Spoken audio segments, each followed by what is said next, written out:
நான் என் பேர் ராதிகா. சிவலிங்கம் பைனான்ஸ்ல நான் சீட்டு போட்டிருக்கேன். என்னை வந்து சீட்டு போட சொல்லி பிரெயின் வாஷ் பண்ணதே ஒரு தம்பி சுரேஷ் தான். எங்க லைனுக்கு வந்தவர். கொஞ்ச நேரம் இருப்பா. நான் பயந்துருந்தேன். எங்க வீட்டுல போட வேணாம் சொன்னாங்கப்பான்னு சொன்னேன். இல்லக்கா பயப்படாம சீட்டு போடுன்னு சொன்னாரு. போட்டதால நான் வந்து சிவலிங்க பைனான்ஸ்ல சீட்டு 1,83,120 நான் கட்டியிருக்கேன். நான் ஒரு சீட்டு போட்டேன் 90,000 நான் வாங்கிட்டேன். 2வது சீட்ல ஏமாத்திட்டாங்க எங்களை. ஒரு 2ஆம் தேதியில இருந்து வரவே இல்லை எங்க கிட்ட. கேட்டதுக்கு எல்லாம் பிரான்ச் எல்லாம் மூட்டு போயிட்டாங்க, நீங்க இனிமேல் வரமாட்டாங்க வசூலுக்குன்னு சொன்னாங்க நியூஸ். நான் கமிஷனர் வந்து கேஸ் கொடுத்துருக்கேன். ஆனா இப்போ நடவடிக்கை எடுத்துட்டே இருக்காங்க. என்ன முடியும்னு எனக்கு தெரியல. கொஞ்சம் முயற்சி பண்ணி வாங்கி கொடுங்க எங்க பணத்தெல்லாம். இது வரைக்கும் பணம் வந்து தரேன்னு சொல்லவே இல்லை.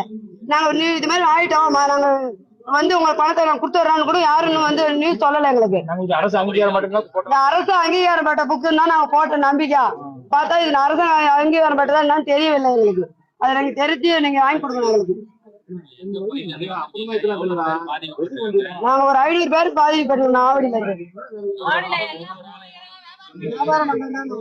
என் பேர் பிரபு.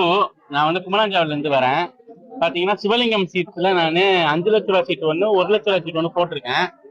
1 லேக் சீட் முடிஞ்சு 2 மாசம் ஆகுது. இது வரைக்கும் காசு தரல. 5 லட்ச ரூபாய் சீட்ல நான் 96,000 ரூபாய்க்கு மேல கட்டிட்டேன். ரெஸ்பான்ஸே கிடையாது.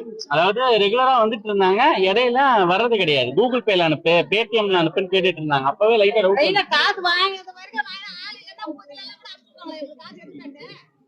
பேமெண்ட் எப்ப வரும் கேட்டுட்டு தான் இருக்கிறேன். ஆனா ஒன்னும் வரா மாதிரி தெரியல. நானும் பல வாட்டி கேட்டுட்டேன், ஒரு ரெஸ்பான்ஸும் கிடையாது. என் கலெக்ட் பண்றவரு முத்துன்னு பேரு. அவரோட அக்கௌண்ட்டும் 500 ரூபாய் எனக்கு அனுப்புங்க, சிவலிங்கம் சீட்ஸுக்கு வேணாம்னு சொல்லியிருக்காரு. சிவலிங்கம் சீட்ஸுக்கு நான் போனா அவங்க எல்லாம் க்ளோஸ்ல தான் இருக்குது. நான் என்ன பண்றதுன்னு தெரியாம ஒழிச்சிட்டு இருக்கேன். 3 மாசம் வாடகை கட்டல அந்த கடை கூட. ஆமா, ரெண்ட் கூட கட்டுறதுக்கு கையில காசு இல்லை. அவங்களுக்கு நிறைய நான் இது பண்ணிட்டேன். நான் சீட் நான் ரொம்ப கஷ்டப்பட்டு தான் நான் கட்டுறேன். காசு இருக்கப்பட்டது கிடையாது. நாங்களே ரொம்ப கஷ்டப்படுறவங்க தான்.